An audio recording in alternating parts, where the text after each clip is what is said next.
Hello my bookish besties and welcome into another video of Vlogmas. I am so happy that you are here. Today I thought it would be fun to discuss some winter slash maybe holiday bookish recommendations I have.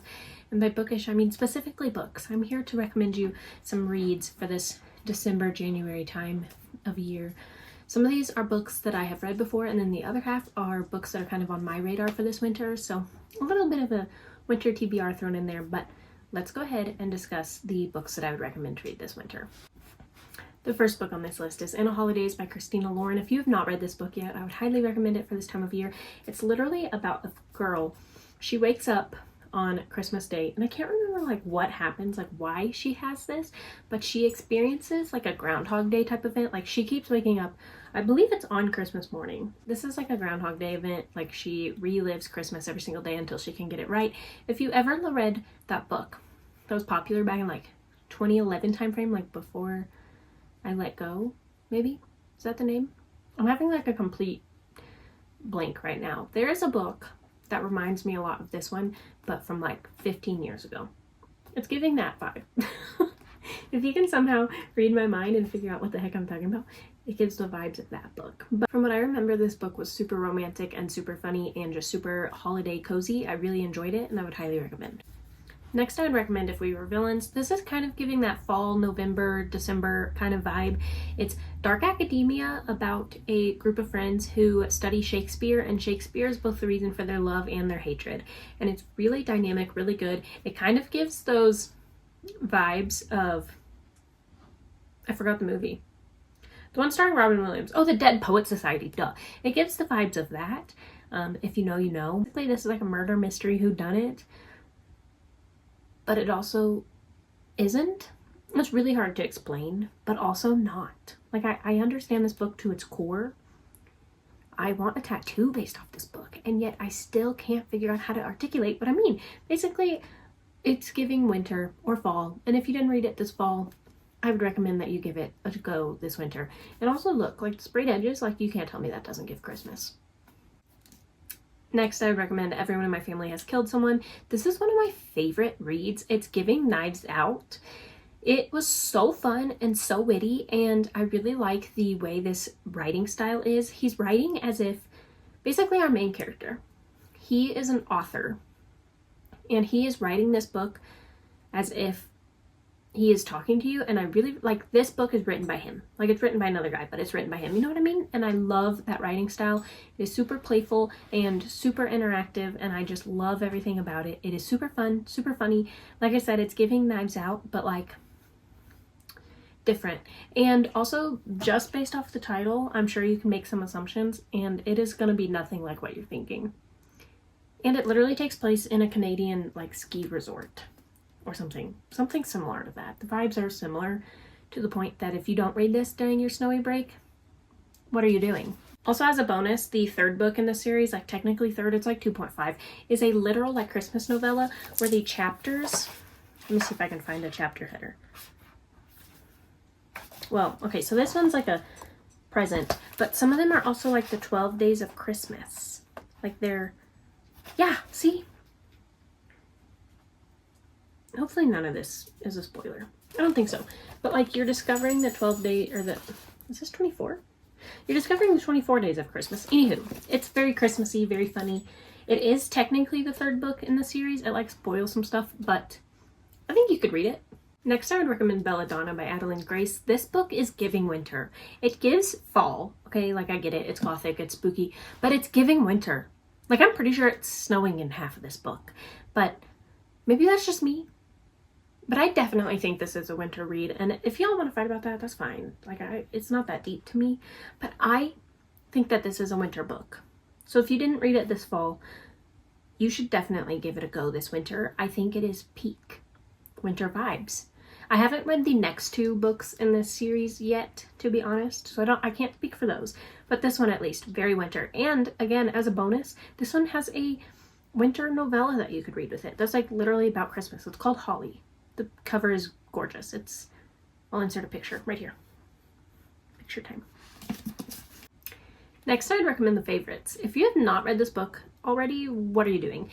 This book is so good. It's basically Daisy Jones and the Six meets Carrie Soto is Back. Like, it's told in a juicy interview style, but it's about two competing, well, they're not competing. Well, they're kind of competing. They're not competing against each other. It's basically about ice dancers and their drama and how they both got into and out of the competitive scene. And we follow both the timeline of the present after something has happened, and it's interview style, like I said, but then you also follow the timeline of like their background, like the story that led up. So you're seeing it from two different POVs, kind of, well, multiple POVs, I guess. And that's kind of where that Daisy Jones style comes in. Like, you're seeing both the past and the present, and it just is so juicy. I read this back, I want to say in January, and I had a fever, and this dream feels like a fever dream. What? This book feels like a fever dream. And it's crazy because I don't know if that was the book or like my actual fever. So read this and let me know, okay? Another book I'd highly recommend that I don't own physically, and I'm really bummed about it, but it's kind of one of those that I don't know that I want to own it. You'll understand once I recommend it. It would be The Best Crime of the Year. This book is, again, very Knives Out feeling. It's about this man and this woman. I want to say they both get invited to this house by this rich guy who knows he's dying because it's like the Inheritance Games by Jennifer Lynn Barnes. Like, it's that kind of vibes where they both get invited to the house for a reason, but while they're there, something happens and they both have to figure out who done it. It's like a murder mystery spy kind of vibe, but it's also a romance, and it was so good. From what I remember, it's also really short, and I really, really liked it. I thought it was really good. It's available on Book of the Month. Highly recommend. So I would recommend, I think it's Penitence. This is a book about if I remember right, she's like a 12-year-old. This 12-year-old, I want to say, is wrongfully accused of a crime. Or maybe she did it. I don't know. You're going to have to read to find out. But anywho, it follows this girl and her family as they navigate the ins and out of the crime scene, like, world. Like, she literally is in jail. And this book was super interesting. If I remember right, you follow both the lawyer and the little girl's POVs, and you follow them through current and old timelines. Yeah, it says she's 13.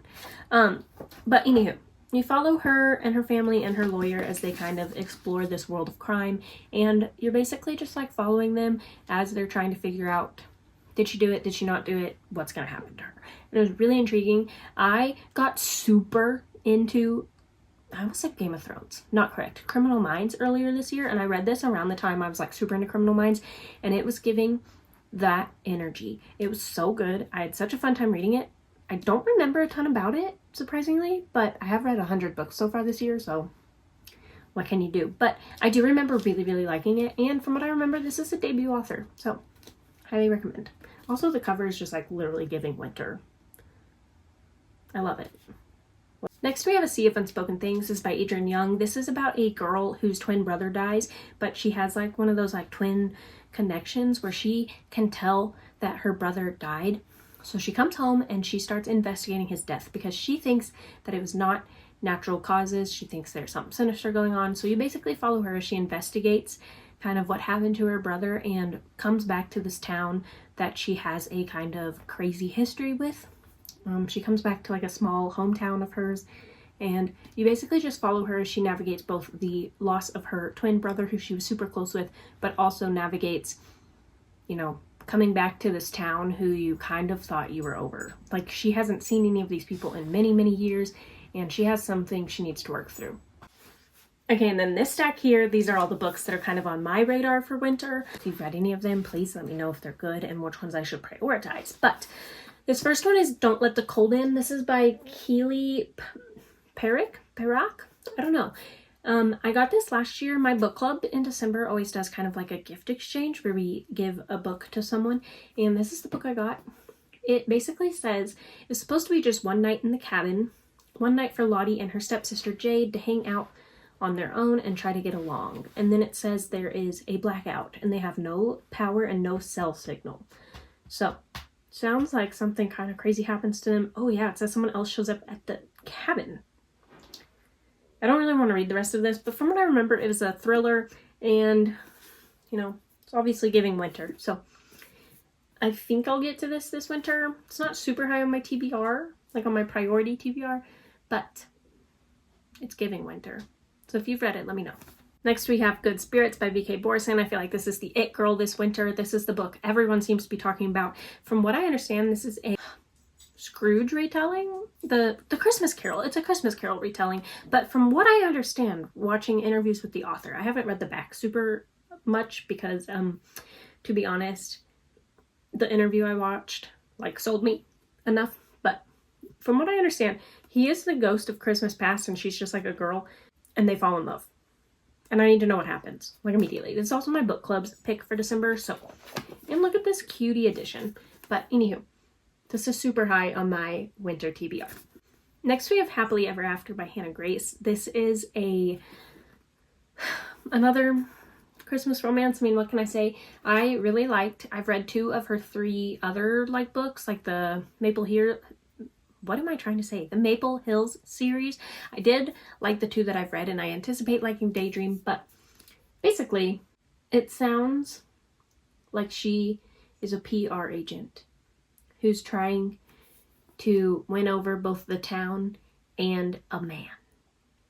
And that's about all I know. I saw the cover, kind of read a small blurb, saw that it was an author I liked, and said, yeah, add to cart. That's about as far as we got. Also, her name is Clara, which, if you didn't know, is the name of Barbie in Barbie and the Nutcracker, and that is good enough for me. But yeah, it sounds like there's some PR involved, which, if you didn't know, was my major in college. So again, this is super high on my priority winter TBR. Next we have Fake Skating by Lynn Painter. This is her newest release. This is a YA romance. I believe it's about 2 like childhood lovers turned enemies, turned lovers again. From what I understand, she's wearing ice skates in every single picture, but she never actually skates, but he's on the hockey team. I don't know a ton. Her books are just like feel good, quick, easy reads for me. I'm excited to read it. It's high on my priority TBR for the winter just because it's going to be a nice change of pace, I think. But yeah, I like her books. What can I say? I don't know a ton about it, clearly. She's one of those authors that I see her name and I buy it. But I have seen some other YouTubers I like read this and have mixed opinions. I'm really curious what I think. Again, if you've read it, let me know. And then last but not least, the book I feel like literally everyone but me has read, Beartown by Frederick Bachman. From what I know, which isn't a ton, this time it's on purpose though. This is one of those books that people say to go in as blind as possible. What I do know though is that a tragedy happens in a small hockey town, and we basically follow the characters. I don't know how many characters, but I hear it's a ton of characters kind of navigate this tragedy that happens, and it's like a little slice of life novel that's also heart-wrenching. Which, if you know anything about Frederick Bachman, of course it's heart-wrenching, because why wouldn't it be? But yeah, I think it is about dang time I read this. I'm really excited. Again, this is really high on my priority TBR. What I'm thinking is I think I want to read the first one in December, the second one in January, and the third one in February kind of time frame, just to kind of like space them out to give me a little bit of a emotional break. But I'm really excited to read this. I've heard nothing but great things, and I think it will be really, really fun. But anywho, thank you so much for watching. Those are both the books that I would recommend that you read and the books that I plan to read this December. If you have any other recs, be sure to leave them down in the comments below. If I recommended anything that you've read before, let me know your thoughts. If I plan to read anything you've read before, let me know your thoughts on that as well. And I hope I catch you guys in the next Vlogmas video. Thank you so much for being here. Be sure to check out the backlog and be sure to check out the videos that are still coming, and I hope to see you in the next one.